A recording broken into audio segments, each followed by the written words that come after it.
The 2-bit adder is a circuit utilizing 3 logic gates, AND, XOR, and OR, which demonstrates how computers do addition through the binary base system. These results can then be interpreted as a decimal base, which most people are familiar with. Since the PCB isn't completely functional, I'll refer to my breadboard version of the 2-bit adder. As you can see, it has 4 inputs as switches, A0, B0, A1, B1, and 3 outputs as LEDs, S0, S1, and C0. The equation for the addition of the inputs is right here.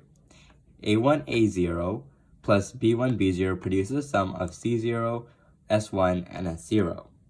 I'll explain all the possible sums this circuit can produce. When A0 is pressed, the first LED turns on. This produces a sum of 1 because the XOR gate has an input of 1 and 0, giving an output of 1, lighting up the first LED. When A0 and B0 are pressed, S1 turns on. This produces a sum of 2 because as one AND gate and 2 XOR gates are included, only a 1 is given by the bottom XOR gate, lighting up the second LED. When both A0 and A1 are pressed, both S0 and S1 light up. This produces a sum of 3 because since one AND gate and 3 XOR gates are in use, an output of 1 is shown on these 2 XOR gates, lighting up the first 2 LEDs.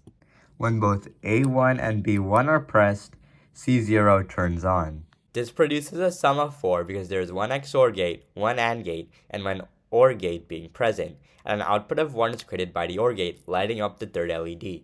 When B0, A1, and B1 are pressed, both S0 and C0 turn on. This produces a sum of 5 because with 2 XOR gates, one AND gate, and one OR gate in use, current flows through this XOR gate and this OR gate, outputting a 1 on the first and second LEDs.